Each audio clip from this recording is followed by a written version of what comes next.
وَكَتَبْنَا لَهُ فِي الْأَلْوَاحِ،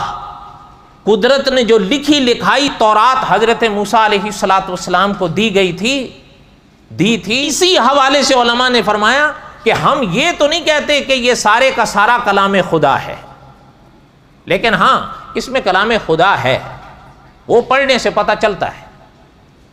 آگے چل کر کوئی اگر میں تفریق کر دوں تو وہ میری بات ہو، لیکن جو علماء نے فرمایا کہ اس میں کلام خدا ہے، یہ لگتا ہے ہاں یہ سارے کا سارا کلام خدا نہیں ہے، یہ تو واضح ہے۔ سنیں،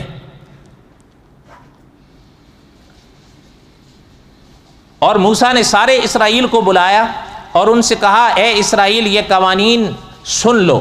میں خداوند تیرا خدا ہوں جو تجھے ملک مصر سے باہر نکال لایا، میرے حضور میں تیرے لیے کوئی دوسرا معبود نہ ہو،